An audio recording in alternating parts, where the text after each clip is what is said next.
I'm sure many of you guys at home make your own predictions for upcoming fights. Perhaps a little side bet with a friend. It's something that can make the sport we love just that little bit more interesting. He's so far the better boxer of these two, it's scary. I don't see what skill just seeing Quick. I think Quick needed to trip up himself. But when people who are actively involved in the boxing world make predictions, it's something they have to be held to account for, whether they get it right or wrong. Loses the first 3 rounds. He does that all the time. He will not be able to catch up, although he'll finish stronger. But I give it to Pacquiao by 1 round. Well, that's interesting analysis right there. As you can imagine, there have been endless amounts of fight predictions made correctly. But today, we'll be focusing on the 5 that sprung to my mind when thinking about excellent fight analysis.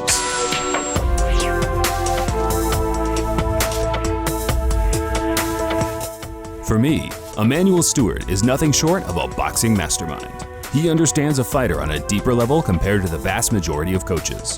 Ask anyone who has ever met him, and they'll tell you the same. The greatest trainer of my time, and really probably is no one that could rank higher than Emanuel Steward. He was up there with the best of them. Emanuel trained a staggering 41 world champions in his amazing 40-year career as a coach, including fighters like Thomas Hearns, Gerald McClellan, Lennox Lewis, and Vladimir Klitschko, who certainly wouldn't have had the careers they did if it wasn't for Emanuel's guidance. Go land. Don't give a whether you land or not, just let him go.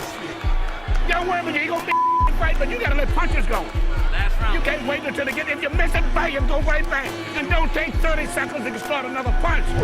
Emanuel, sadly, passed away on October 25, 2012. But just 4 months before his battle with cancer came to an end, he made the most extraordinary prediction.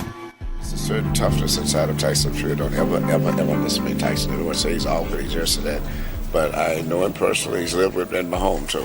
There's a certain toughness inside of him that outside of the little boyishness that I see that's going to make him the dominant person if he stabilizes himself. Once he settles down on a solid training program, whichever way else, and really gets into his just boxing, with his natural talent and his engaging personality and his physical size, he's going to be a big factor in boxing. I've always felt that after Latimer, he's going to be the next dominant heavyweight. But there's one kid in America that no one speaks of, and that's Deontay Wilder. He was on the Olympic team. He lost the big kid. And I've had the fortune of, he's came and trained with me before too. And he's a big kid. He's bigger than Latimer too. But he's got good speed and power. And I think best talent is still going to be Tyson and Deontay Wilder.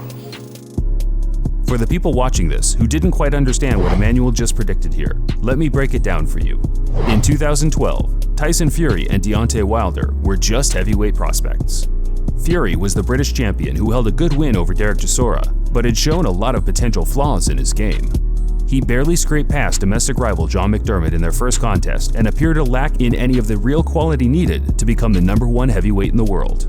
To be honest, at this point he was probably best known for punching himself in the face during a contest. Fury, you can hear him grunting with effort as he unloads. Desperate caught on there. But from 2013 to 2015, he made vast improvements in his game and took the 10-year reigning champion Vladimir Klitschko to school, becoming the #1 heavyweight in the world. Either the heavyweight championship of the world just changed hands, or we're about to witness a horrible robbery.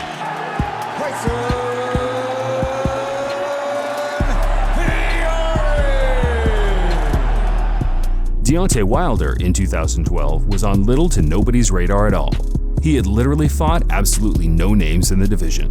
He knocked out 15 or 20 low-tier fighters and still looked to be nowhere near title level in terms of resume and skill set. Deontay Wilder, the next great American heavyweight. No, he's not the next great American heavyweight. I don't think so. And then, just a few months before Fury dethroned Klitschko in 2015, Wilder picked up the WBC title by taking Bermane Stiverne to school.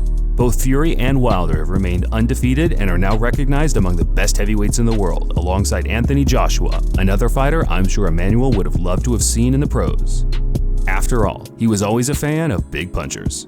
The first time when Emanuel saw me, he said, "You're a power puncher and I love knockout." I said, "Me too, I love knockout." So he said, "You know, the crown gem is knockout because knockout sell." How Emanuel knew these two would become the dominant force in the division is beyond me, but I think it kind of speaks volumes for how much of an understanding he has to measure certain attributes in a fighter.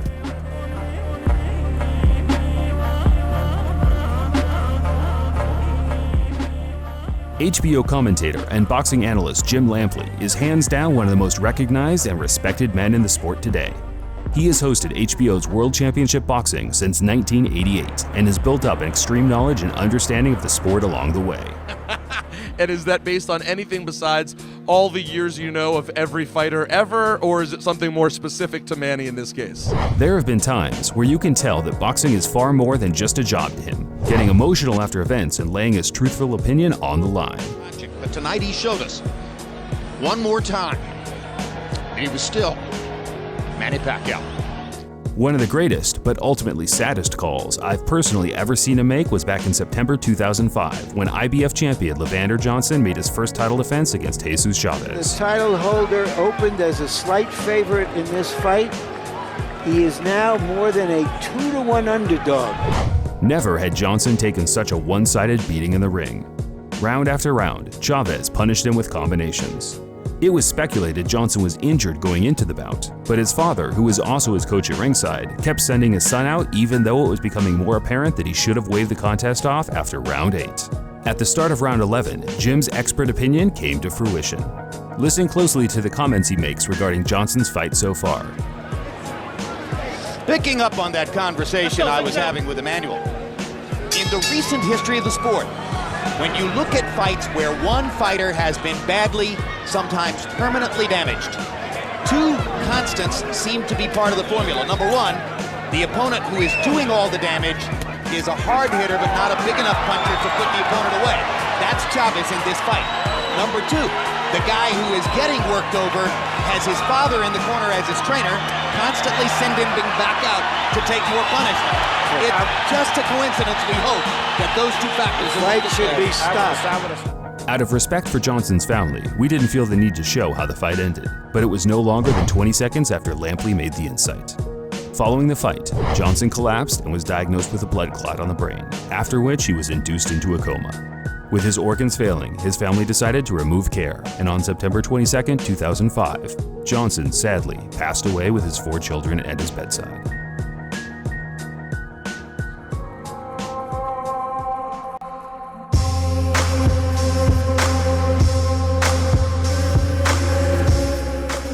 Muhammad Ali was by far the #1 pound-for-pound fighter in the world during the 1960s. These were his true prime years, where he moved his feet like no other and could literally end a fight at any time due to his amazing speed and power. The way he's been talking about me, that I would give him a good whooping. And I'm so thankful that he did have the power to stand up like he did, because that's what he got was a good whooping.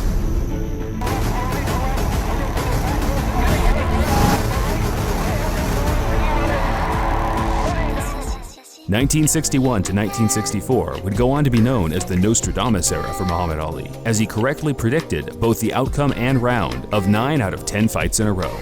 One of the most famous was his call on British contender Henry Cooper, where on a number of occasions he told the fans straight that the fight would end in round 5.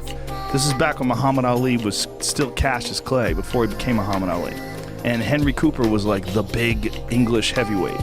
Well, Henry Cooper's nothing but a tramp. He's a bum. I'm the world's greatest. He must fall in 5 rounds. Henry Cooper's nothing to me. If this bum go over 5 rounds, I won't return to the United States for 30 days. That's final. People close by him during his early career have actually said he correctly predicted the first 15 fights of his career, which to be honest wouldn't surprise me. After all, he is and will always be known as the greatest. I'm hollering loud because I can back up every word. And I'll whoop any man in the world, and I want everybody out there on TV to know it. I am the greatest. Years later, in an interview in the UK, Ali broke silence on why he stopped predicting his contests.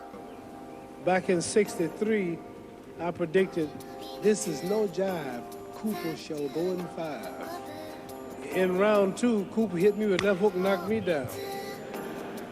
Muhammad Ali is down. He's down. The big mouth is shut. The big mouth is shut. The big mouth is shut. How's he gonna explain? Didn't you? I wouldn't do that.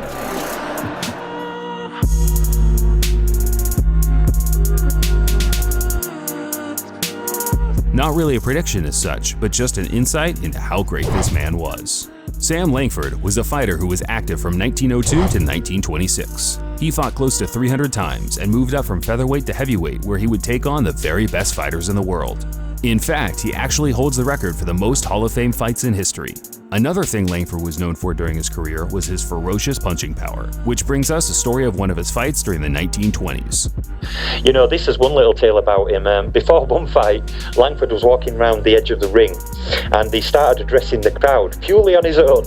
And he said, "Oh, sorry guys, I hope you don't mind if I make this a short fight, but I've got a train to catch." And then what happened is the fight started. Langford knocked him out in about 90 seconds and then quickly said, "Oh, sorry everyone," and got out of the ring and shot off. Incredibly, he actually caught his train, which I think is a testament to his power and ability. Another similar story took place when Langford came out for the 7th round against a fighter named Jack Thompson. He started to undo his gloves slightly before they started fighting, when Thompson said, "Hey, you do know it's not the last round. Why are you undoing your gloves?" Langford replied, "But it's the last round for you, my friend." Seconds later, Langford knocked him out with the very first punch thrown.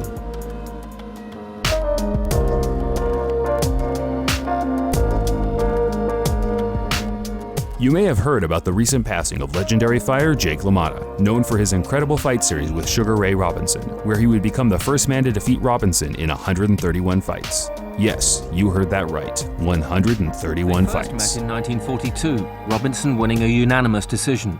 4 months later, LaMotta was victorious. Robinson's first ever defeat, and his only loss in his first 131 fights. Robinson was so highly skilled for his time, it was completely outrageous. There are little to no fight films available of him in his true prime, but anyone who saw him at ringside will tell you there was simply no man close to his ability. Pound for pound, when they say Sugar Ray Robinson was the greatest fighter pound for pound, meaning that I imagine if he was a heavyweight fighting the same style, he'd be the greatest. I would have to admit, I would have to say yes. I have his fight films, I've watched the films, you have them. That man was beautiful, timing, speed, reflexes, rhythm, his body, everything was beautiful. Ray Robinson was the best fighter that ever stepped in the ring. In June 1947, after 4 non-title bouts, Robinson was scheduled to defend his title for the first time in a bout against Jimmy Doyle. Unbelievably, Robinson initially backed out of the fight because he had a dream that he was going to kill Doyle in the ring. He said he had never dreamt about boxing before, so this type of nightmare really convinced him to pull out of the contest. A short time later, a local priest and a minister convinced him to fight.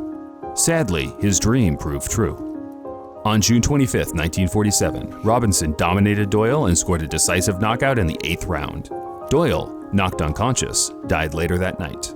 Robinson said that the impact of Doyle's death was truly devastating, and it made him question the sport. After Doyle's death, criminal charges were threatened against Robinson in Cleveland, up to and including manslaughter, though none actually materialized. After learning of Doyle's intentions to use the bout's money to buy his mother a house, Robinson gave Doyle's mother the money from his next 4 bouts so she could purchase herself a home, fulfilling her son's intention. I hope you guys enjoyed the video. I'm sure there are many more interesting cases like this, and if you know any, please comment down below, as I would love to follow this up with a part 2. Just a brief reminder now about my previous video covering the upcoming heavyweight title fight between Joseph Parker and Hughie Fury. The fight is on this weekend and will be streamed live and exclusively on YouTube, so if you didn't see my video on it, I suggest you guys give it a watch. And if you want to buy the fight, we have left the links in the description below. Until next time, fight fans, this is Boxing Legends TV, signing off.